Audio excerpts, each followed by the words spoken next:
And this is Friday in our segment, What Matters Most, with our life coach, Dieter Powles.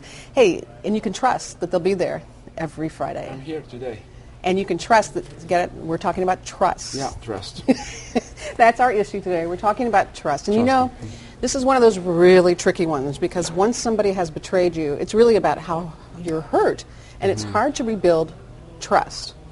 In order to talk about how we can rebuild it, let's talk for a moment about what it really means. Okay. Because words are important. It's important.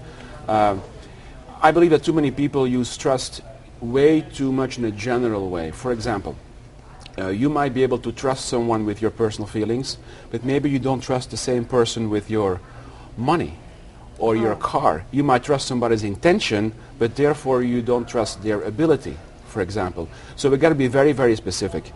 What I found is that people have a very unique way of, let's say, calibrating whether somebody is trustworthy or not. For example, some people, it's like a gut feeling. We talked about this. You know, I have this intuitive feeling about this person.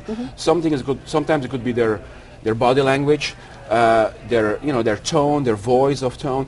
So it's important to understand how we resonate with trust for two reasons. First is because you will be able to better communicate that with other people, and second, you will look for the signals much better, and that's important, when it comes to trust. And of course, we need to trust, whether it's situations or people.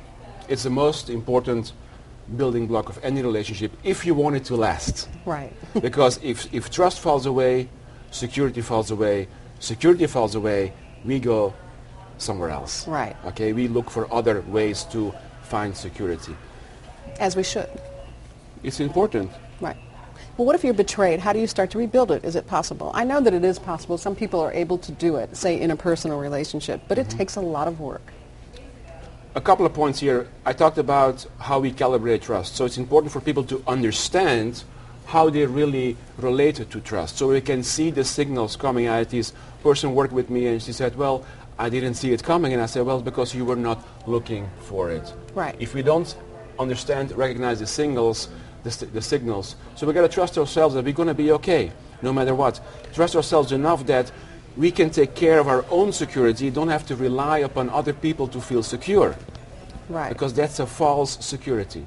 Second, we Let talked go about of anger and in the beginning we're going to be hurt. It's difficult not to take it personal, I understand. But ultimately we have to let go of these negative emotions. Why?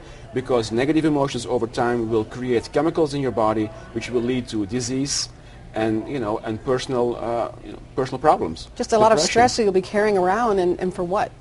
We have to kind of forgive these people. They're human, and let it go.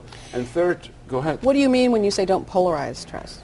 Polarized, I've known people who either say I trust this or I don't trust it. There's a lot of gray in between.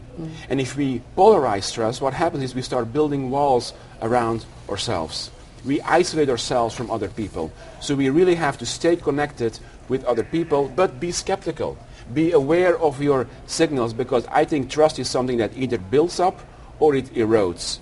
And we have to know what the signals are. So be skeptical, but not so much that you're not connected. Stay connected to other people. And ultimately, I do believe in the kindness of the human spirit. It's not because you've been betrayed or your trust has been broken by one person that all people will do the same thing. There are great people out there. Well, that sounds good, especially if someone's struggling with this issue right now. Thank you, Dieter. Thank you. Any questions you have and you want to talk to Dieter and have him sort it out for you, you can go to our website and post your question or your comment.